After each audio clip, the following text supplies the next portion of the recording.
ask anybody this. I mean, that's a year that doesn't come around too often, and I believe it.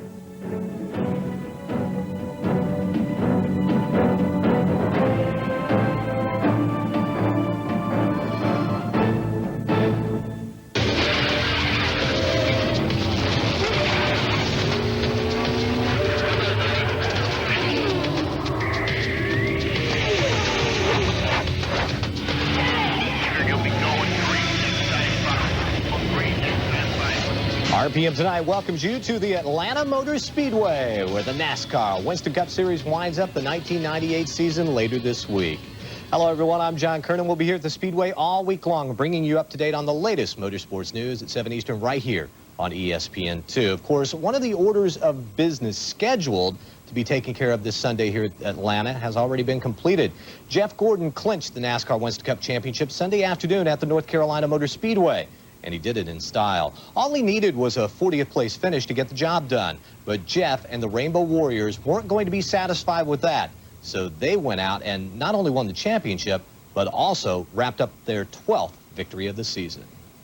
It's like summing up our whole season into one day and then to top it off with the championship. You know, incredible day, incredible season. And you know, that's kind of where it all started. You know, we were okay at the beginning of the year. We struggled at some places, but yet we were always there at the end of the race, either with a top 5. Sometimes we'd throw in a win. But the middle of the season, you know, we just really started clicking off all these consistent finishes. This is a team, you know, we don't win all the time because of horsepower, all the time because of handling, or all the time because of driving or pit stops. It's always a combination of those things. And, you know, I am so proud to be part of this team. You can't imagine. You don't get many opportunities to do something like this. You know, this team's worked so hard this year, and we knew it was going to be tough, but, you know, 12 wins, and we wanted to have a great October, November. We wanted to finish it like this. We didn't want to lay back and just go for the championship. Once we had it there, he went for the wins, and that was a strategy for him to go out today and run hard, and to win it this way is the way we wanted to do it. What a great team we've got with engines from Randy Dorton, chassis from Eddie Dickerson, and the R&D department. I mean, it's just a total team effort, and these guys are outstanding. Gordon joined the NASCAR Winston Cup Series in 1993. This marks his 6th season of competition. His numbers are really astronomical. 188 starts, 41 wins. That's 13th all-time. Percentage-wise, that works out to 21%. His 3 championships puts him in a 3rd-place tie in that category. Benny Parsons now joins us from our studios in Charlotte, North Carolina. Benny, what else can you say about Jeff Gordon and that team? He's a really nice guy. Ray's a really nice guy. What else can you say about the guy, John? Well, you know, Gordon is the first driver since Dale Earnhardt in 1994 to win a race on the same day he clinched the championship. I'd imagine that makes the celebration that much sweeter. You know, it seemed like that those guys the last 2 or 3 years at Southern 500 on that they started worrying about the points battle, started really points racing. This year they seem to be determined not to do that, John. And since every race since February, I guess, they've gone out and tried to win the race, and the points, it's like they just forgot about them, but they kept piling them up. Yeah, you keep winning, you're going to pile up the points. But, Benny, you know, when you think about it, had Mark Martin not had such a good year, too, Jeff might have had this championship wrapped up, what, a month ago? You know, when you look at it, and really when you think about that, look at Jeff Gordon's 1995 season, which is a very similar season to what the season that Mark Martin had this year. I think Mark actually had a better year this year than Jeff Gordon did in 1995 when he won his first championship. So Mark Martin had a championship winning season. But whoever dreamed that Jeff Gordon and ever having these guys would be as good as they had been. Yeah, I just wonder if they'll keep it up next year. Jeff comes to Atlanta this weekend with a chance to tie Richard Petty's modern-era record of 13 wins in a season. Do you think that's very important at all to them? Well, I think that records and things like that are important to the guys, because it seems like every time that there's a chance to win big money or set a record, it just seems like that team excels at that point, John. Last week, Dale Jarrett spent most of the week in the hospital with gallstones. Sunday, he drove the entire race, wound up finishing 2nd. I find that amazing. How was he able to forget about the way he felt and maintain his focus during that race? Makes me hurt, doesn't it, you, John? Oh, yes. Man, oh, man. I don't know. I guess the car was really good, handled very well. He had a chance to win the race, and somehow that just overcame the fact, all the pain that he was going through. Of course, DJ now finds himself in a tight battle with Rusty Wallace for third place in the NASCAR Winston Cup point standings. Jarrett leads Wallace by just 46 points, and here's why. Even though the championship is decided, each position in the points very important. Third place pays $340,000. Fourth place pays $80,000 less. Plus, Benny, there's a little pride on the line too, right? Oh, yeah. You know, these guys, when they can't win, they try. If you're running 40th, you try your best to run 39th. If you're running 20th, you try your best to run 19th. And on down the line, each and every spot. In the points battle throughout the year, if you can't win the thing, you want to be second. If you can't be 10th, if you're 10th, you want to be 9th. And that is the pride situation that takes over, John. NASCAR announced Monday some new spoiler rules for this weekend's race. In a nutshell, NASCAR is giving the teams back some of the downforce they had lost with the 5-and-5 rule. Each make is getting an extra 1.5 inches on the heights of the rear spoilers, and each make will have a ground clearance of 3.5 inches on the front end air dams. The Fords and Chevys were at 5 inches. The Pontiacs are getting back 1 inch and 1/8. Benny, what type of effect do you think this is going to have on this weekend's race? I don't know. You know, when NASCAR first announced this 5-and-5 rule, John, they were trying to slow the cars down in the corners to make the racing better, and it doesn't seem like it's worked. I think the drivers have gone to NASCAR and said, look, if you give us more downforce where we can drive these cars in the corner better, you'll see better racing. And I think that's exactly what this is directed towards in trying to see better racing. Some folks have complained about the races being dull, and I can't disagree with them. And I applaud NASCAR for taking a step to try to get these cars side by side in the corners. Plus, they could do it now that the championship is decided and not be accused of fiddling with the rules during a hot race. Some more new rules. These are being put into place for testing procedures next season. The manufacturers will be assigned 1 session each at Daytona, Talladega, Charlotte, and Indianapolis. The teams are limited to 2 cars of the same make and 1 transporter per test. The test sessions will be limited to a maximum of 2 days. The teams also get 3 additional test sessions at a track of their choosing. Rookie of the Year contenders receive a total of 12 tests. Benny, what do you think of this new rule? Well, anything that they can do to try to save some money for the competitors, I applaud anything that they can do in that area.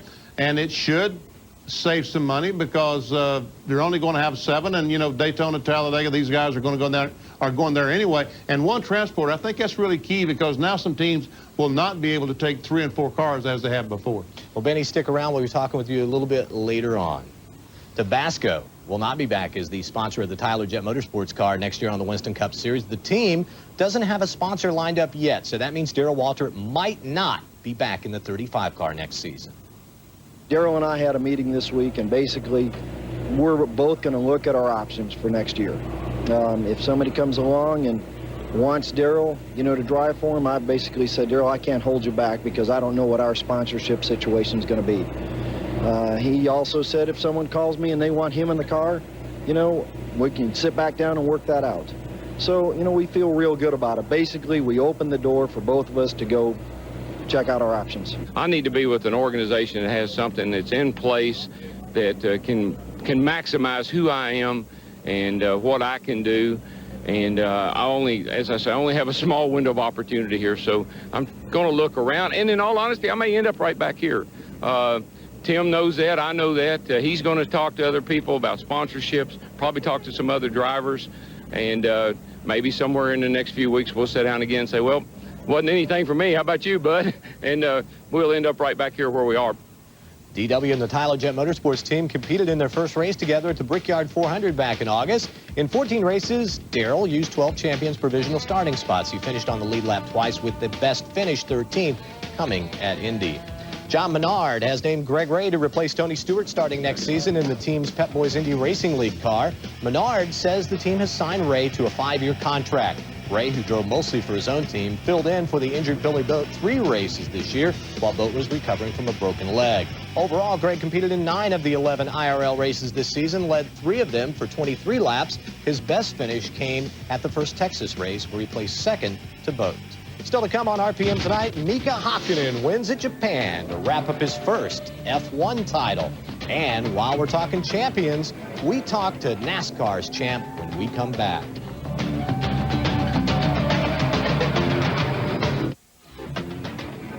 RPM Tonight from the Atlanta Motor Speedway is brought to you by Head & Shoulders.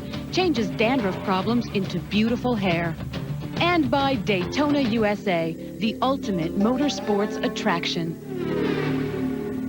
Bill Weber, of course, watched from the pits Sunday afternoon at Rockingham as Jeff Gordon won the race and wrapped up the Winston Cup Championship. Bill joins us now from our studios in Charlotte, North Carolina. Bill, earlier I asked Benny what more could be said about Jeff Gordon. He said, well, he's a nice guy. You got anything more? I'm not going to disagree with BP, John. Jeff is a nice guy, and now he's a champion again. And when you look back through the year, this has been a remarkable season for Gordon. There's no argument to that. But with all the success and all the victories and all the achievements, it's easy to overlook the fact that this was not easy. The team stumbled at the start of the season, embarrassingly ran out of gas in a race where fuel should never be a factor. One day, their driver showed up late for work. In the garage, these guys can often be more lonely than the Maytag repairman. Winning races, a lot of races, can often mean losing friends. But from bumper to bumper, start to finish, they are nothing but business. Sunday, Jeff Gordon and his team shared the champagne, and now the champion wants to share the credit. Your thoughts on Mark Martin? I think Mark is awesome, you know. I mean, I've always felt like that. He was one of the first drivers that I ever really started watching on television when I started watching NASCAR races. He has a great team, a lot of great individuals. And he's a great race car driver, and he deserves to win a championship. It's tough when, you know, you're battling with that guy every weekend, and your job is to beat him, and your job is to finish ahead of him. And, you know that here's a guy that has earned his way to this point and deserves it, and you're going to take that away from him. You know, but again, that's my job, and hopefully, you know, he has that respect for me that you know, as a competitor, because I certainly have a lot of respect for him. Does the date Saturday, May 23rd, mean anything special to you? When I slept in, I don't know if the alarm just didn't go off or I didn't hear it. I never did come to that conclusion, don't want to know. All I know is I was late to the racetrack, and when I pulled in the racetrack, I mean, that's the worst feeling you can ever feel. You know, it'd be like a game starting and you're not there. Luckily, it wasn't race day. It's important for me and Ray to set those standards for those other guys, and it was a real letdown to me personally, because I don't think they took it, you know, as bad as I did. And, you know, I do think that it turned around, certainly turned around that weekend, and may have turned around our season. And it looks like that Gordon, he's... Oh, the contact, and Jeff spins! We all have opinions as to what happened and why it happened. But I think when you really look at it, it's the results that came out of it. And, you know, I don't know. I mean, I feel like I motivate myself well. I like to get in the race car and drive hard and be aggressive when I need to be patient when I need to be. You know, but for some reason, when that happened, it just lit a fire underneath me and the entire team. You know, they just said, you know, okay, we got to make up a lot of points that we just lost here, but we're going to take this and turn it into a positive, and A, not let this happen again, and B, show everybody else out here that this is not going to affect us. Then there was Tiregate. Another motivator. Maybe people will get a look at these things and say, hey, don't do this. I think it motivated us to go out there and show, say, okay, first you go look at the tires, tell everybody there's nothing wrong with them. We knew that. We, you know, no big surprise there. Now we're going to go out and show everybody that there's more eyes on us now than there ever has been, and we're you know, in those books, we're doing everything right and within the rules, and that we can still win. And that's what we did, you know, the following weekend or 2 weeks later or something at Darlington. The organization is awesome. The people are awesome. And I'm very proud to be a part of it. And it's not any one individual. It's not just me. It's not just Ray. It's not just anybody. And it's all of them together that work together, that believe in each other, that believe that they can win and win races and win championships. Winston Cup racing is a team sport where one guy gets the glory. Last Saturday in Phoenix, Gordon told an overflowing press room he can't believe how hard his team works and how many hours they put in at the shop. He gestured with his hands and said, I really don't know why they do it. I bet he knows now, and so do they, John. Well, of course, Rick Hendrick was not there to celebrate. What did Jeff have to say about him? Well, this was a very interesting situation, John, because this team won without one of their critical team members, and that was Rick Hendrick. And it's very similar to the situation that we had 1 year ago when Gordon said they wanted to win the championship for Rick. Well, they wanted to come back and win it again for Rick this year. Of course, he cannot have any involvement with the team for medical and legal reasons. And then, to go a little step further than that, Jeff told us last night that this championship is for every member of the Hendrick Motorsports team, the entire family. He also said he believes everyone in that family would want to present that championship to Rick. And this was not exactly a rudderless ship in 1998. Rick's brother John stepped in there. He does not like the spotlight. He came in. He told us early in the season he would take it personally if Hendrick Motorsports couldn't win another championship. He said he doesn't want any of the credit, but he certainly deserves a huge part of it, John. I guess we should say overall for Hendrick Motorsports, that's 4 straight Winston Cup championships with Terry Labonte's in there. You know, Bill, since it was pretty much a foregone conclusion that they were going to win the championship, did that change the mood of the team in celebrating the win? No, I don't think so, John, because the season's not over. And in fact, I talked to Ray Evernham after the Charlotte race. They didn't win there in October.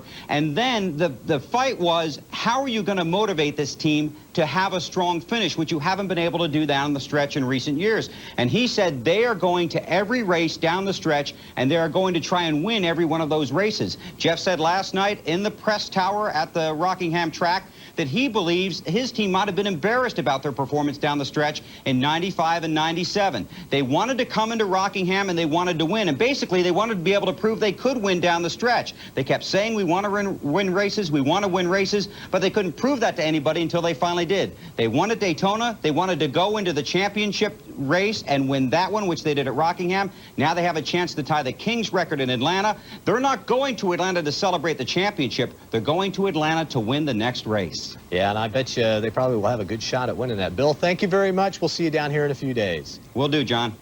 Rain forced the NHRA to postpone the Matco Tools Nationals to Monday. The results when we come back.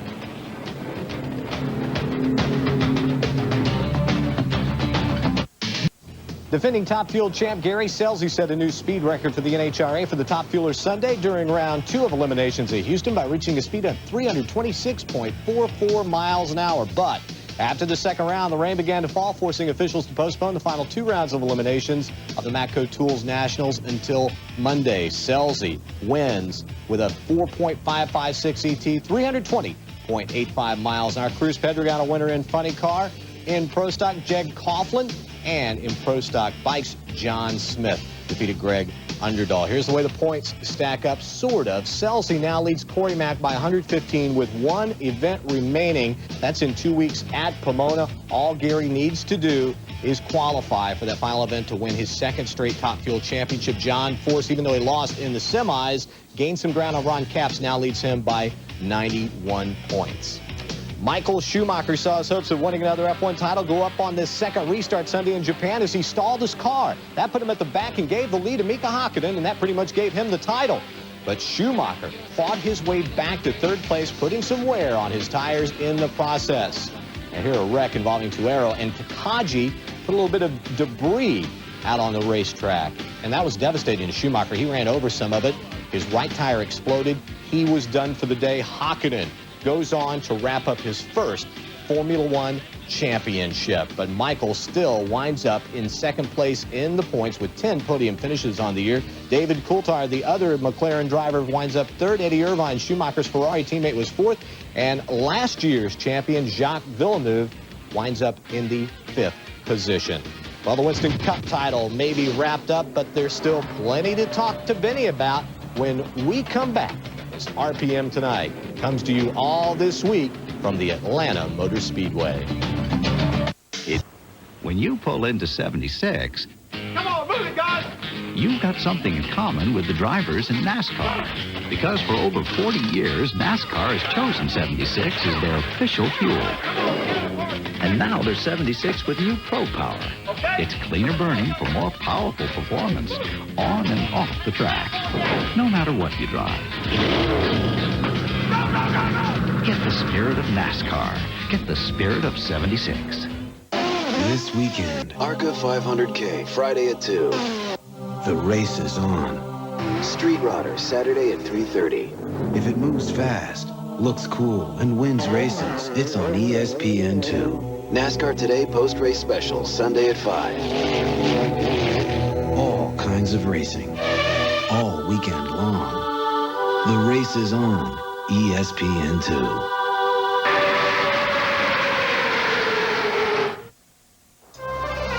It is more than sport. It is spirit.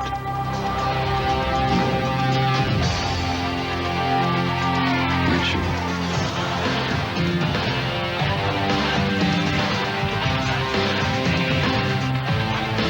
Family. The Coca-Cola Racing family. Refreshed by Coke. Today in NASCAR history is brought to you by Coca-Cola Classic, the official soft drink of NASCAR fans.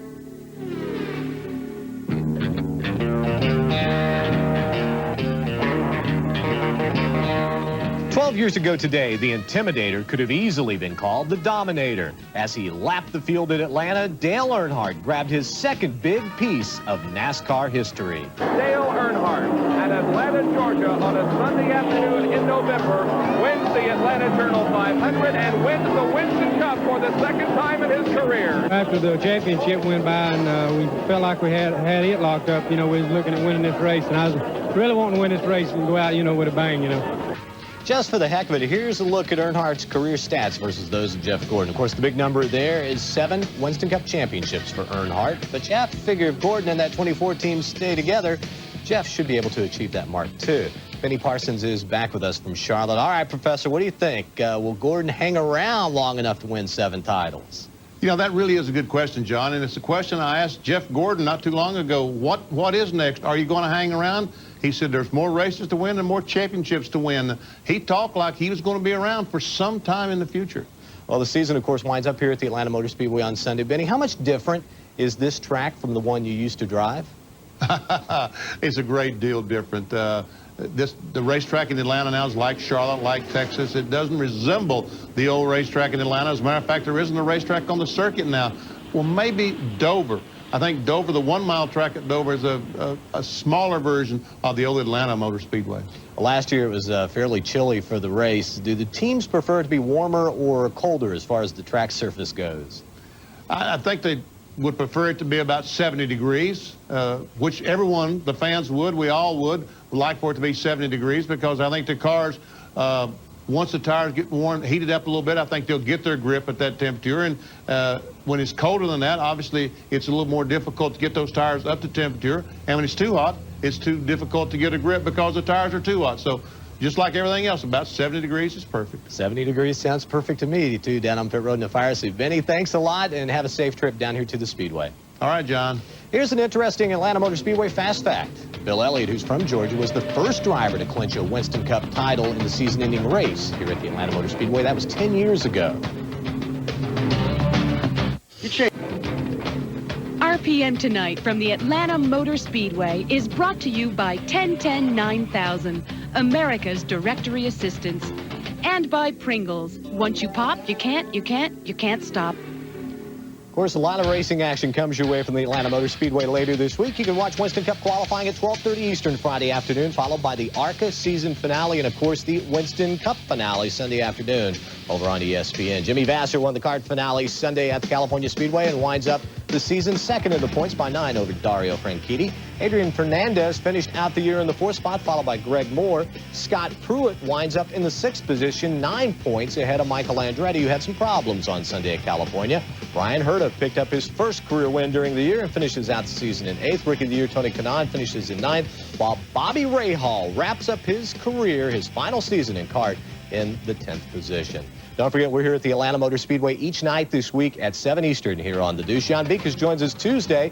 We'll have a complete kart wrap-up from Southern California. We'll see you then. Good night, everybody.